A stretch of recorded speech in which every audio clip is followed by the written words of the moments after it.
All right, everybody, welcome back to the show. Excited to get back into answering our community's questions, just like we did yesterday. Hopefully you didn't miss yesterday's show. But if you did, you can always tune back in by going to stephencabral.com/podcast. Today, we're back to answer more of our wellness, our body transformation, our longevity, high performance, health-based questions. So these are all taken from exactly what is written in at stephencabral.com/askcabral. We don't edit them in any way, shape, or form. And of course, I always want to let you know that if you have a question and you don't want to wait 8 weeks to 10 weeks to have it answered by me live on the show, but you want same day answers, write them in at cabralsupportgroup.com. That's our free private Facebook group with over 27,000 people or so from all around the world. It grows by 1,000 or so a month. And of course, we'd love to have you there as part of the community, completely free. Ask your questions. We're here to help. All right, let's dive in. If you want to follow along with the questions, head on over to stephencabral.com/3019. Let's hit it. All right, Alyssa's up first. Hi, Dr. Cabral. Have you heard of the supplement Perfect Amino by Body Health? And if so, what's your opinion? They claim it has all of the essential amino acids and its 90% absorption rate within 30 minutes of taking, unlike other protein powders that are mostly converted to sugar. Also says it won't break a fast as it's only 2 calories. Thanks. All right. So some of that is true and some of that isn't true. It's a perfectly good amino acid supplement. Not saying that in any way, shape, or form. Multiple companies offer the Perfect Amino. No issues with it. And good amino acid supplement. Amino acid supplements aren't something we use in our practice, honestly, because unless someone's really trying to build muscle, then we get all the amino acids we need from whole food protein. And there's so many nutritional supplements that are amazing that you can spend your money on. We're just not having people spend their money on Perfect Amino or amino acid supplements. If like muscle building is their main goal, kind of a different story, but we'd also probably then be using creatine as an extra supplement, etc. Anyway, great. No issues with the supplement whatsoever. All right. So does it have a high absorption rate? The answer to that is yes. Okay. Does protein powders turn into mostly sugar? The answer to that is no. That's just marketing. Any excess protein will and can be converted to glucose, and amino acids from protein can be converted to glucose as well, if the body needs glucose. That's why this is a little bit silly with the, all keto or all like no carb diet, because your body's going to make glucose no matter what, because you can't live without glucose, right? So, okay. And I have whole shows in that. So when I give a little soundbite like that, people could twist it. But honestly, I've got whole shows on why you don't want to eliminate all of your carbohydrates. All right. Now, it won't break a fast. That's actually not true. So most people believe that as long as you keep your blood sugar level, that you're still in a fasted state. That's simply not the case. What you want to look at is it increasing mTOR? And amino acids typically increase mTOR. Now, if this product's been proven not to, great. But when you increase your amino acids, your body now has a fuel source. And it can use that fuel source to begin to repair on its own. And so it pushes you out of the autophagy-based state and the lower AMPK. But again, if they have, I don't believe that they do, but if they do have studies showing that it keeps AMPK and autophagy high and mTOR low, different story. But amino acids increase mTOR. So yes, it keeps you in a lower blood sugar state, but that doesn't necessarily mean you're getting all the benefits of autophagy. Okay, it's not that you don't get some, you do, but I want to be fair and I want to be unbiased with all the things that we talk about. All right.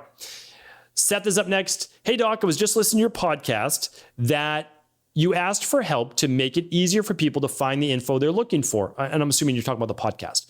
ManyChat and other chat bots might be a great start, or create a section in your app that does this. Agreed with you, Seth. Thank you for writing in with that. We're happy to check into those companies and others. It'll be a year or so, but the technology that we'll have on stephencabral.com is going to be pretty amazing. We have over 3,000 podcasts. If you multiply that by about 15 minutes to maybe 20 minutes, because some of the older shows were longer, that is an enormous amount I don't know, what's the math on that? 60,000 hours. I don't want to do math on podcasts in my head, but you're going to be able to ask your question. And if I've ever spoken about it, it's going to actually not just give you the answer in the podcast, it's going to reply back. So it's pretty wild. We're getting there. Again, that's what I like to call ethical AI. And that's what we're trying to create. All right. So Seth says, anyway, my question for you is, I've done the CBO 2 times in a row because I tested high in yeast and bacteria. The peculiar thing is that both times I did the CBO, week 4 of the second month was when I had the most relief. Then I gradually get worse and back to where I started. I'm 98% dairy and gluten-free. I eat low inflammatory 90% of the time. Don't drink alcohol, rarely do sweets, lift heavy weights, sleep at least 7.5 hours. Maybe it's parasites. Either way, I believe something in the supplements for month 2 helped more than the others. Thanks, broski. All right. All right, Seth, happy to help. So, all right, in month 2, it gets a little progressively stronger than month 1 of the CBO, which is what we do intentionally so that people don't have Herxheimer reactions month 1, and they start to get benefits just like you. So in month 2, you're still getting the antimicrobial, you're still getting biofilm disruptor called fluorofilm, but we're adding in Lactobacillus acidophilus, which is the first strain of the bacteria. I just want to let you know, having said that, you might do well with keeping Lactobacillus acidophilus in your daily routine. Nothing wrong with that. Okay. We do sell it, offer it separately, and you're welcome to get that. Again, all these things are at stephencabral.com/shop. That'll take you over to EcoLife. That's where 130 plus different protocols, labs, etc. live. That's our integrative health practice. And let's see.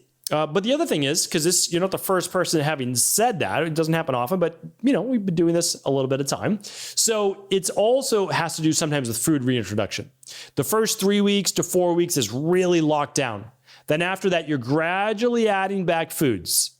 And sometimes it's certain foods that you're adding back that your gut just isn't quite ready for them yet. So please do take that into account as well. All right. Now, if you want to know if it's parasites, there's only one lab that really tests for that. That's the bacteria and parasite stool test. And again, you can find that at stephencabral.com/shop.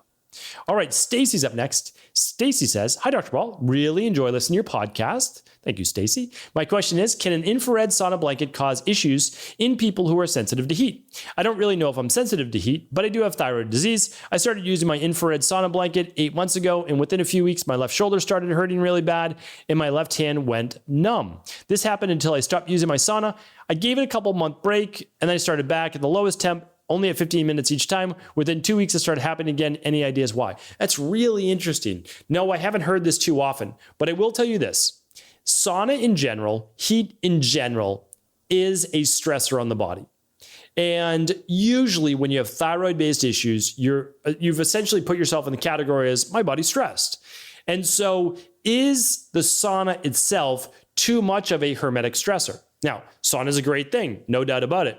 So there's one. It could just be too much of a stressor right now. Let's take care of that thyroid. Let's take care of the cortisol. Maybe you can only do 5 to 10 minutes, or maybe it is the sauna blanket for you. Maybe it's the EMFs. They're a little higher in the sauna blanket than a traditional sauna, only because it's touching your body. Now, many of these sauna blankets have put the battery packs further away from you, which is great. So then it lowers the EMF. The second is that it could increase histamines just because of the heat itself. So what I would say is this: if possible, if you have access to a different sauna, try that. And if you still have the reactions, it's just the heat. It's the hermetic stress, not the sauna blanket, because many people use a sauna blanket and they very much enjoy it. All right, Stacy, hopefully that was a good place to get started. If you want help in your thyroid, run the Big 5 or at least the stress, mood, and metabolism test with an integrative health practitioner level 2 or with the EcoLife team. Diana is up next. Hi, Dr. Cabral. I'm about to go into month 3 of the CBO protocol next week. I still have some bloating with my smoothie, lunch, and dinner. I'm not eating anything that was on my food sensitivity list, but I have noticed that ginger in some of the EcoLife supplements I'm taking, and ginger was a food sensitivity. Is some amount of bloating after meals normal, or could the ginger be an issue? I'm so worried about going through all of this and my gut not being fully healed when I'm done. My gut was in pretty bad shape for years with what I now know was yeast and bacterial overgrowth. Does a CBO protocol ever not heal the gut when done correctly? Some people have to do it twice. Thank you for helping the world to be a better place, Diana. Okay, yeah, happy to help on this as well. So the vast majority of people, meaning more than 9 out of 10 people, all they ever need to do is the CBO protocol once, and it helps with that. Many people, though, need to use those citricidal drops for 3 weeks. If you don't know what those are, just write into the team or write into the Facebook group at cabralsupportgroup.com. It's simply 3 drops in water upon waking and before bed for the first week, 4 drops in water upon waking and before bed the second week, and 5 drops in water upon waking and before bed the third week, and then you stop. This is in conjunction with the CBO protocol, typically done the first 3 weeks in conjunction. Okay. Can ginger be a food sensitivity? Very rarely. Very, very rarely, because ginger is a digestive, essentially it's a digestive. It helps with inflammation. It helps with bloating. Could it potentially be one for you? Yes, it could. Why could it be? Not because of the ginger typically itself, because it produces histamines. And histamines can cause bloating and or acid reflux. It's rare, but it definitely can happen. So that's one. So what you'd want to do is you stop that, and does the bloating go away? Amazing. Okay, maybe it was the ginger. Always possible. The second reason, and why some people need to repeat the CBO, is not the CBO didn't necessarily work. It's that stress was ultimately the culprit, and they haven't reduced stress. And if you don't reduce stress, it can lead to bloating because your body's in the sympathetic nervous system, and you're, in order to rest and digest, meaning digest is part of that, you need to move to the parasympathetic. And that is why stress ultimately needs to be healed for the rest of the body to heal. You can run a stress mood and metabolism test. You can run the whole big 5, but that will give you an indicator as to where stress is in your life, how we can lower that, not just through nutritional supplements with adrenal soothe, full spectrum magnesium, etc., but also with lifestyle. All right. Thank you for writing in. Can we get one more? Absolutely, we can get one more. This one is from Laura. Laura says, "Hi, Dr. C. I'm wondering about Sriracha. Is it healthy? Do you use it? How about salt? Iodized is considered unhealthy. Why? Which is best? We live at the top of the Adriatic Sea, which basically means it's a huge bay between Slovenia and Italy. So I don't think the sea here is super clean, but everyone swears our sea salt is the best, and that Himalayan salt is colored. How can we know which one is best? And how about black salt? Vegans use it to make chickpeas omelets taste more like eggs, but what is a healthy sauce? Salt. All right, got it. And I appreciate you being an everyday listener as well. All right, so let's start at the top. Do I use Sriracha?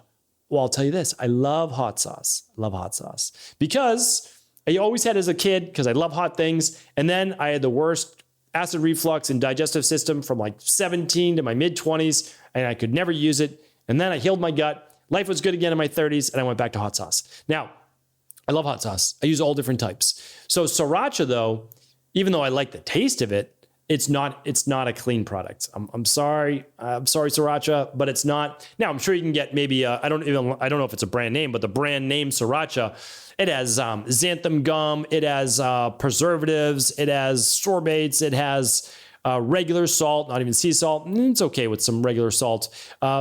That's just why I don't use it. I like the taste, but no, that's why I don't use it. So I use organic hot sauces, and I use all different types. I love them. Okay, so there's that. And the only people who really, you don't want to use hot sauces if you have histamine-based issues or acid reflux. It's not going to be good in that meantime. I use sea salt. I don't recommend table salt. Table salt is essentially 3 ingredients: sodium chloride, which is one, so NaCl, and then there's iodine typically added to it, and then there's aluminum. And so we don't use it because it's not a natural salt. There's aluminum, and you can just use sea salt. I know there's kind of back and forth about which ones are contaminated, which ones not. I like sea salt. I recommend sea salt. I like it to be from a clean area. And again, no shade or anything against China. I did an internship in China, loved China, no issues there, right? But some of those products are contaminated. That's the truth.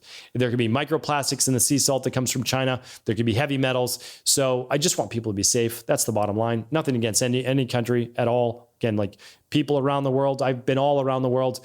People are people. They're typically good people. Like we like to get in arguments about what country is the best country and all that, but the people in these countries oftentimes suffer because, good people are good people. But anyway, black salt. Black salt can be great. It's typically just volcanic salt. Basically, it's salt with like some volcanic minerals in there. So just get clean-based varieties. If they have third-party testing on them, even better.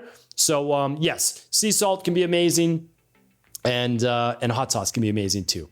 All right, everybody, thanks so much for writing into today's show, listening to the show. I thank you. I appreciate you. I'm going to be back with a brand new Cabral concept tomorrow and each and every day. So stay tuned. Take care. I'll talk with you soon. Thanks so much for tuning into today's show. Before you go, don't forget to hit that subscribe button. I want to make sure that you're getting our daily content, not missing out on anything. Functional medicine, wellness, weight gain, weight loss, anti-aging, living longer, stronger, and all of the most cutting-edge research. And if there's any topics you want to hear, feel free to leave them in the comments below. Take care.